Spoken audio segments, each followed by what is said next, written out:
At 2:20 in the afternoon on a Sunday in late June, a thermometer in a small town in Belarus crossed a number that had never once been recorded in that country's entire history: 40.4 degrees Celsius. In a nation that had never touched 40 in any year on any day since anyone started keeping score. 600 miles away, a weather station that has logged every single night since 1947 recorded its warmest overnight low ever, the mercury refusing to drop below 29.4 degrees even at 4 in the morning. That was nearly 3 weeks ago. It has not stopped since. Right now, as you're watching this, the United Kingdom just logged its 8th straight day above 34 degrees Celsius this year, a new national record for a single year that was still standing as of this week. At the same time, on the other side of the Atlantic, a second heat dome is building over the western United States, with forecasters warning of temperatures as high as 117 degrees in the days ahead. This isn't the story of one hot week that came and went in June. It's a system that broke a 150-year record 3 weeks ago and hasn't let up since, and the confirmation of just how extreme it really was didn't come from a headline writer looking for a scary number. It came from the researchers whose entire job is to prove these claims wrong when they can. This time, they couldn't.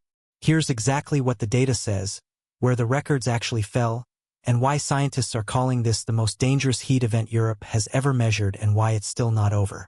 Let's start with the confirmation itself, because worst in 150 years is the kind of phrase that gets thrown around loosely, and this is the one time in recent memory where it was measured, not guessed. The group responsible for that number is called World Weather Attribution, a network of climate scientists whose specific job is to take a claim like, "This was unprecedented," and either back it with data or shoot it down. They ran the numbers on this heat wave using a 3-day forecast of average peak temperatures across the affected region, and their conclusion was blunt. This was the most severe heat wave ever recorded in the areas they studied. Not the worst in a decade. Not the worst since the last comparable event. The worst since measurement began. And they went further than that. They said an event of this intensity, this early in the summer, would have been virtually impossible without human-driven climate change, not unlikely not made worse by but virtually impossible in the climate that existed before humans started changing the atmosphere's chemistry. Now let's look at where exactly those 150-year records actually broke, because the specifics matter more than the headline. In the Czech Republic, a station north of Prague hit 41.9 degrees Celsius, the highest temperature that country has ever officially logged, and the first time in the entire history of its national weather network that a thermometer had crossed 41 degrees at all. The country's meteorological institute didn't hedge when they announced it. They said flatly that this was the first time they had ever registered a temperature like that in their entire monitoring history. In Germany, a town near the Polish border hit 41.7 degrees, a new national record that broke the previous one by exactly 24 hours. Not a prior decade's record. The record set the day before it. In Poland, a western town beat a mark that had stood for more than a century. In the Netherlands, the all-time June record, one that had stood since 1947, when a station in Venlo hit 37.9 degrees, was shattered by a station in a town called L, which reached 39.4 degrees, a full degree and a half above the old mark. And in Spain, a town called Tama in the region of Cantabria hit 43.7 degrees, the highest temperature ever recorded there in any month of the entire year, including the true peak of summer weeks later. But the number that should actually worry you isn't any daytime high. It's the nights. In the eastern German town of Kupschwitz, the overnight low never dropped beneath 29.4 degrees Celsius. The warmest night that region has recorded since weather records began there almost 150 years ago. That's the number the title of this video is actually built on. And here's why it matters more than any single scorching afternoon. The human body needs the overnight drop to recover. Under normal conditions, your core temperature falls a degree or two while you sleep, your heart rate slows, and the cardiovascular strain built up during a hot day gets a chance to ease off before the next one begins. Take that window away, force the body to stay in cooling mode for 24 hours straight, night after night, and the strain doesn't reset, it accumulates. That's the actual mechanism behind why heat waves become deadlier the longer they last, even if the peak daytime temperature never technically gets worse than day one. It's not the hottest single hour that kills people. It's the 5th night in a row with no real recovery. That's also the detail that turns a weather story into something worth acting on, not just watching. Health agencies across the affected countries were blunt about the response. Check on elderly neighbors and relatives, especially anyone living alone without air conditioning, since the vast majority of confirmed heat deaths were among people over 65. Never leave a child or a pet in a parked car, even for a few minutes. Even with the windows cracked, a locked car's interior can climb past dangerous levels in under 15 minutes, even on a moderately hot day. And treat any confusion, nausea, or hot, dry skin without sweating in yourself or someone nearby as an emergency. Not something to wait out, since heat stroke can escalate from uncomfortable to life-threatening in under an hour once the body's cooling system actually fails. Here's how a heat wave like this actually forms, because it got hot isn't an explanation, it's a symptom. Meteorologists call what parked over Europe an omega block, named for the shape it carves into the upper atmosphere, like the Greek letter omega. Picture two low-pressure systems sitting on either side of a mass of hot, dry air pulled up from North Africa.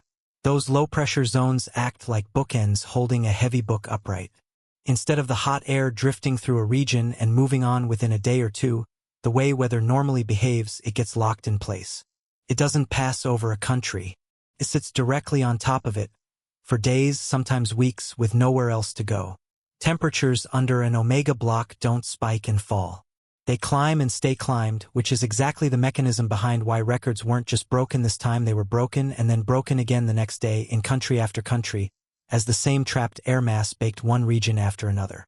And there's a reason Europe specifically absorbs this kind of event so much harder than other regions might.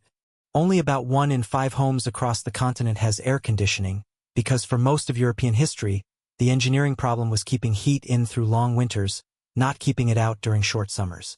Entire generations of housing stock thick walls, small windows, limited ventilation were built to solve a problem that no longer matches the climate sitting outside the front door.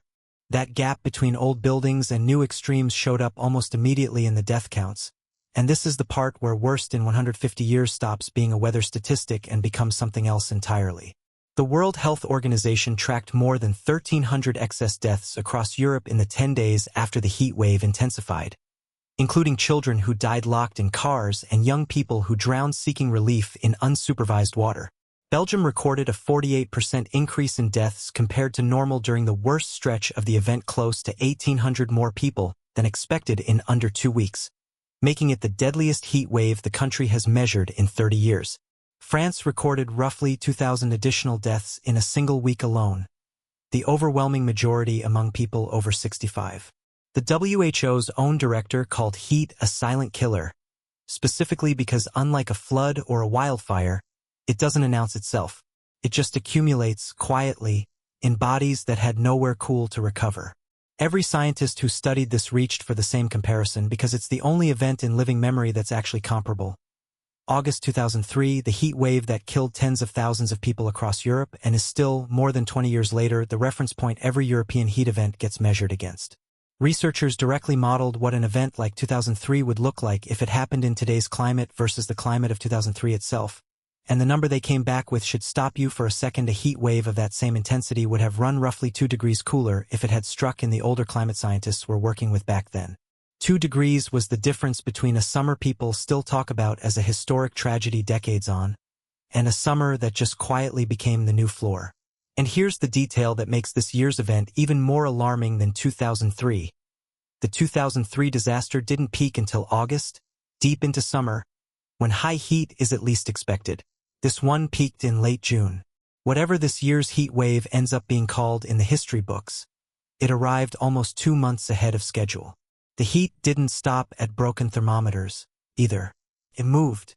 As the trapped air mass pushed east out of Central Europe toward the Balkans and Ukraine, the countries in its path, Hungary, Serbia, Romania, Croatia, Austria, were all forecast highs above 35 degrees within days of each other, with Bosnia and Albania both facing readings near 40.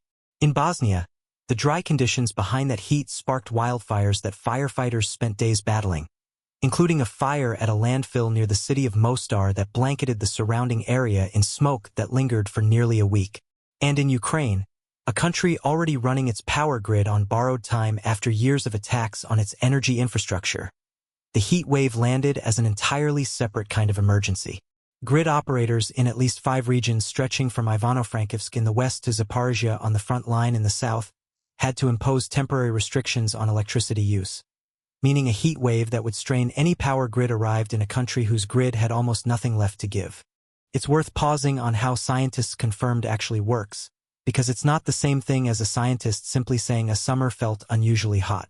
Attribution science, the field world weather attribution specializes in runs two versions of the same event through climate models.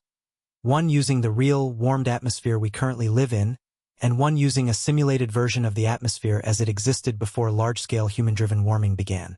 If an event like this heat wave shows up as plausible in both simulations, scientists can't attribute it specifically to climate change. Hot summers happened before humans changed the atmosphere, and they'll keep happening regardless.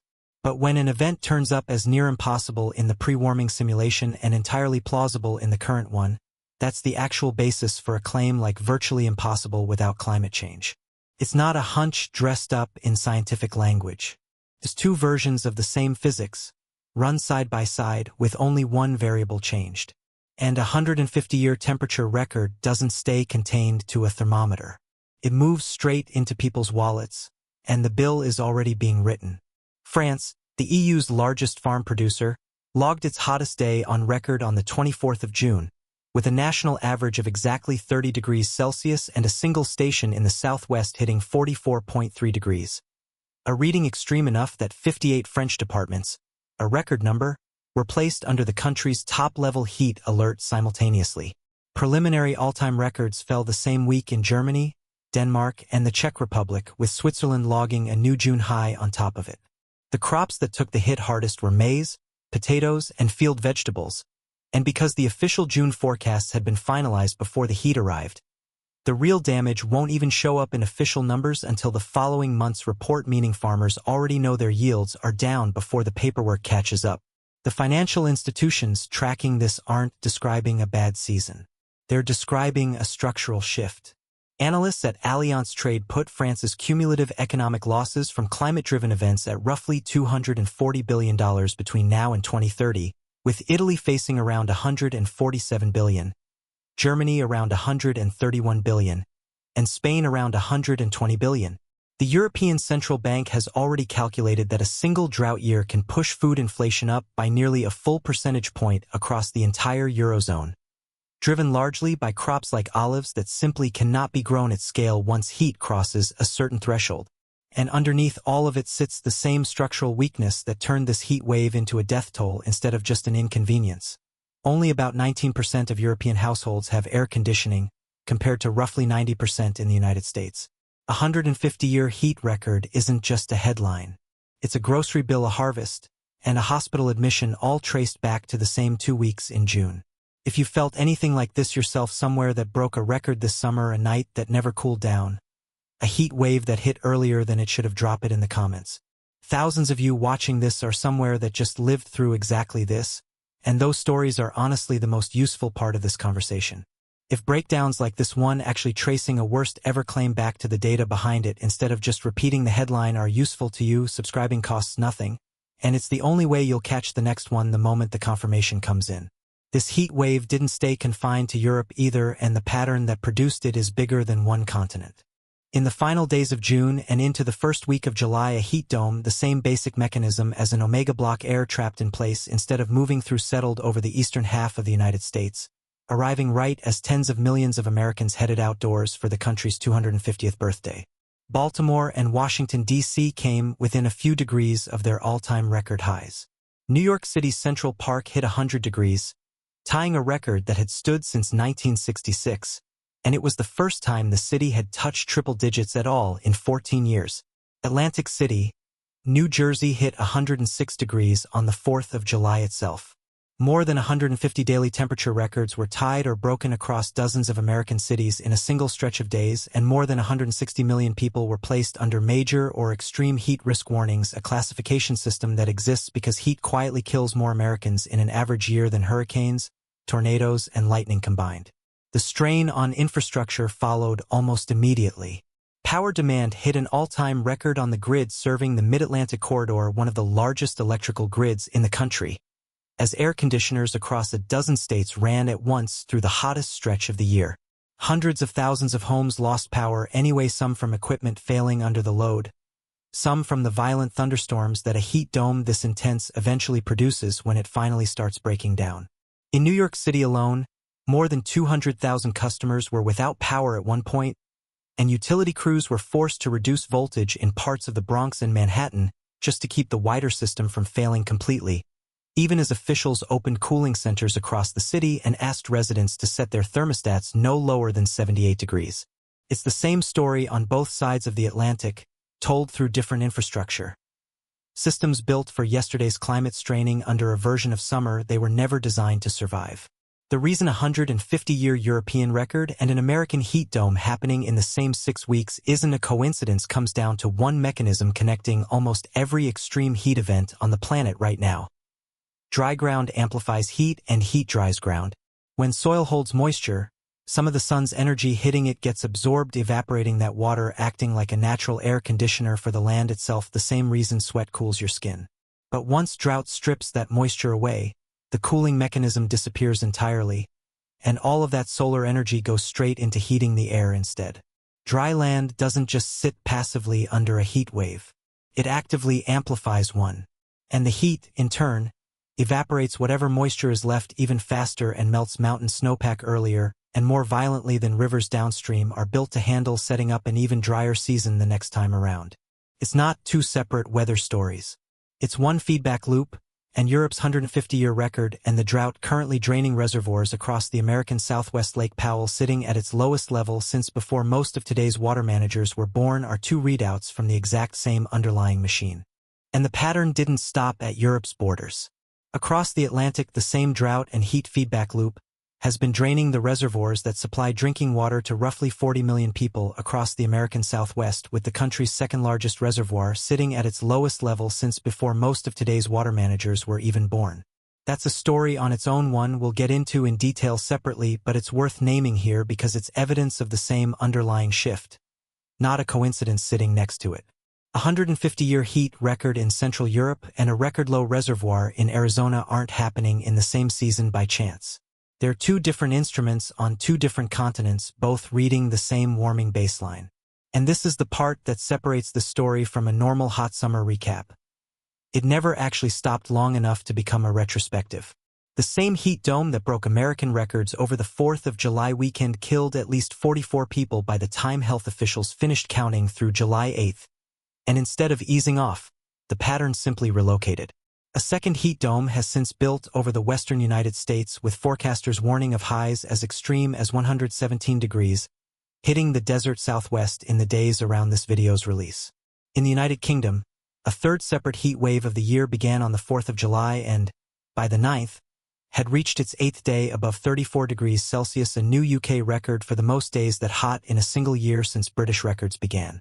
Health alerts that were extended across England were still active as of the 12th. 3 separate heat waves, one after another, all inside a single European summer, is not a pattern anyone would have called normal even 5 years ago. It's the pattern scientists have been warning was coming. So what happens now, and what does confirmed actually change? World Weather Attribution's conclusion isn't just an academic footnote, it's the difference between treating an event like this as bad luck and treating it as a preview. Their attribution studies on past heat waves have consistently found the same pattern. Events that used to be described as freak occurrences, once-in-a-generation flukes, are now shown to be directly tied to the warming baseline the entire planet is operating on. That baseline doesn't reset after one summer ends. The conditions that allowed an omega block to trap hot air over Central Europe for 2 straight weeks, a warmer atmosphere, overall drier soil feeding the heat instead of buffering it, are still sitting there loaded for the next one. And the record itself doesn't get quietly retired once the heat breaks. The Netherlands' 1947 mark stood for 79 years before this June broke it. The Czech Republic had never crossed 41 degrees in the entire history of its national weather network in any prior summer until this one. Records like that aren't supposed to fall in consecutive years. That's what made them records in the first place. The fact that scientists are now openly discussing whether this year's mark survives even until next summer tells you everything about which direction the baseline is actually moving. If there's one thing worth sitting with after everything you just heard, it's this: 150-year record doesn't happen because one unlucky weather pattern wandered somewhere it shouldn't have. It happens because a system that used to have margin extra moisture in the soil extra cool nights to recover an extra buffer between an ordinary hot week and a historic one has been quietly losing that margin for years until one June in a dozen countries at once the whole system finally showed everyone all at the same time exactly how much of that cushion was already gone. Scientists confirmed this was the worst heat wave Europe has measured in 150 years. The real question isn't whether that number holds up. It already has. The question is how many more times it gets confirmed again before the record year stops being an exception and just becomes the new normal one.